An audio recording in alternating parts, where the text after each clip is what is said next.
Huwag ismulin dahil maliit man siya sa inyong paningin, ay kayang-kaya niyang gampanan ang kanyang tungkulin bilang isang bomb-sniffing dog. Siya ang cute na cute at napakasipag na si Jack Russell Terrier na si Lorenzo ng Mactan, Cebu Airport. Uy, Diba, Jack Russell Profe? Terrier, Oo. dahil Wednesday Pets Day ngayon. Para mas makilala pa natin si Lorenzo, ay makasama natin ang kanyang handler na si Sir Emilio de la Cruz. Mayong buntag, Sir Emilio at Lorenzo. Welcome po dito sa Rise and Shine, Pilipinas. Good morning! Narinig niyo po ba kami? Gandang umaga. Ayan, Good okay, morning go ahead. po, maayong buntag. Ayan, kwentuhan niyo naman po. Hello! Hello, Lorenzo! Good morning. Oh, ang cute, ang liit-liit, ano? Alright, kwentuhan niyo naman po kami, paano po ba nagsimula na i-train yung isang canine dog na si Lorenzo? Maliit pa lang po kasi siya. Nakitaan ko na siya ng potential. Okay. Kaya as a dog handler and trainer, dinevelop ko yung training niya. Kamusta naman yung pagtitrain mo sa kanya? Nung nakita mo na siya mismo at na-observe mo na he can be trained, kamusta yung process or yung proseso mismo ng pagtitrain mo sa kanya? Gaano siya Ay, ka-abiding? maganda po kasi lagi siyang sumusunod. Wow. Madali siyang natuto. Mukhang sweet, no? Pero paano yan? Pwede ba lapitan agad yan pag nakita ng isang naglalakad dyan sa airport? Okay lang po kasi napaka-kuwan naman niya. Napaka-bait niya aso. Kasi, Pabait po niya. Pet.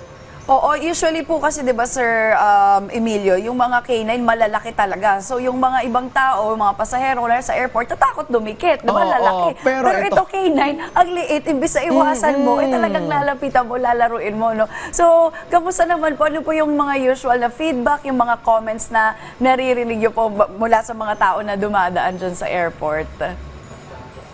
Yun po, ang sinasabi nila, canine ba yan? Okay, gusto nyo i-test kasi may capability naman siya na para sa malalaki. Well, andyan na rin naman na si Lorenzo. May tricks ba tayo na pwedeng ipagawa sa kanya? Patingin naman kami. May Ay, mga... opo. O, sige, sige. Ayun. So, Marunong din siya mag-mathematics. Ay, wow! ay, dinaig yung pamangkin ko, ah. Sige nga, mag-mathematics ka nga, Lorenzo. Ang cute niya, ang happy niya. Yeah, kasi Lorenzo. Yeah. Lorenzo, how old are you? He's 5 years old. Ang galing. Oo, tsaka happy siya yung tail niya kasi gumagalaw. Ibig Oo. sabihin happy siya. Good dog. Ay, ang galing. 2 times 2. Good boy. Apat yun. Yeah. Square root of 9. Good. Katuwa naman. Ang galing naman. Bukod kay Lorenzo, Sir You say Emilio. stay. You stay. Sige, yan. Stay ka muna, Lorenzo, kasi balita ko may isa pa kayong K9 na kasing liit din niya at kasing cute. Can you tell us more about it kung bakit nag-decide kayo na magdagdag pa ng isa?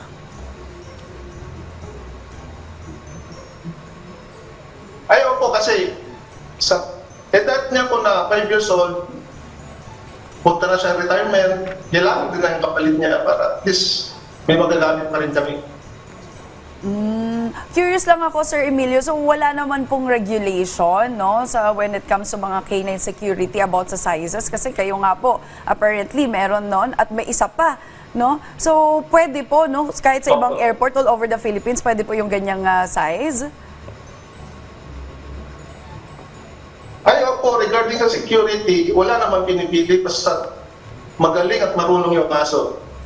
Ayun. So, very fair naman para. Pati ang Oo. pagtrato Walang sa mga... discrimination, Yes. diba? We accept every form, every shape, kahit sa doggies, hindi ba? Oo. Nakakatuwa naman, no? At Oo least, nga. you see, yung gantong klaseng dog. Plus, adorable pa makita mo sa airport. Totoo. So kahit yung mga dog mo siguro sa bahay pwede, no? Oo Sir- naman, natitrain naman yan talaga, Midji. Oo, Sir Emilio, ano pa pong mensahe ninyo, no? Or sa ating mga pasahero, no?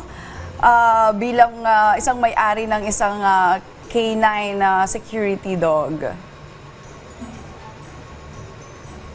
Ay, mahalin lang po natin ating mga alaga. Pag may consider na si Lorenzo ay ordinaryo lang ako sa airport. Siya po ay maraming kapabilidad. Ayun. So, more of checking yung skill na meron yang si Lorenzo, no? Well, balikan ko lang. Siyempre, kapag dumadaan yung mga pasahero, ganyan, ay minsan inaabangan na yan ng iba. May duty ba yan? May oras at araw na makikita yan ng ating mga kababayan pagdadaan dyan sa Mactan Airport? Ay, opo. Lagi kami nasa airport. Kasi malapit lang yung barracks namin. Kaya, anytime na gusto na siyang makita, nandito lang kami sa airport. Ayun. Parang kita natin ngayon sa video, no? Talagang parang saya-saya niya. Oo, nagwiwig lang yung tail Oo, niya. parang ako lang yan. Oo nga, ganyan ka masaya, masaya no? ako, pero pag may mali, wow, may mali. May ganon.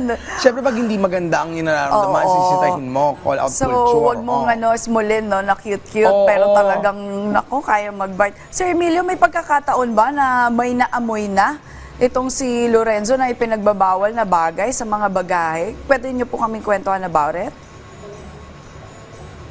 Ay, opo. Si Lorenzo po ay nakaparticipate din siya sa paghuli ng mga illegal drugs dito sa airport. Kasi pwede rin siya sa drugs po. Dual po siya, pwede sa explosive, pwede siya sa drugs. Oh. Katuwa naman. Ilan Ang taon daming na po skills. si Lorenzo? 5 years old. 5 years old. Oo, 5 years old na siya. Nakakatawa. Gano'n ba kasipag yan sa trabaho, si Lorenzo? May sahod ba yan? Ano ang kanyang benefits? Ano, mga treats. Wala po, pagkain lang. Pagkain. O, sige. So, pwede po bang bigyan siya ng treats o hindi? Pag sa mga pasahirong nakukyutan sa kanya, kung may Ay, bagong treats. hindi po. Kasi pag nagtatrabaho, hindi mo pwede magbigay ng treat. Trabaho. Bawal maglaro. Pwede kang matuwa, pero ayaw mo siya magtrabaho. Oo. Anyway, dagang salamat sa pagsama sa amin ngayong umaga, Sir Emilio at si Lorenzo rin. Sana'y marami pang establishmento ang ma-inspire na huwag mag-discriminate at huwag tumingin sa breed ng aso. Again, thank you and pag-ayo-ayo mo diha sa Cebu. O, ito mga ka-RSP, may lambing lang po. Nakasama natin kanina na si Lorenzo, ang canine dog ng Mactan, Cebu Airport. Oo, kung maaari raw po nating bisitahin ang FB page ng Mactan Cebu International Airport at iboto si Lorenzo kasama ang Mactan Cebu Airport staff para sa kategorya na Best Airport Staff Award for Skytrax Awards. Ayan, Uy, supportahan natin. Oo. Mukha naman deserve yan ni Oo. Lorenzo. Mukha naman talagang nagtatrabaho siya. Oo. Nagtatrabaho talaga. Kita natin sa videos di ba? Gusto kong Diba? gayahin. Parang gusto ko na lang di maging Paano ganun sa magwag airport. ng tail? Gumagano ng ganun kanina.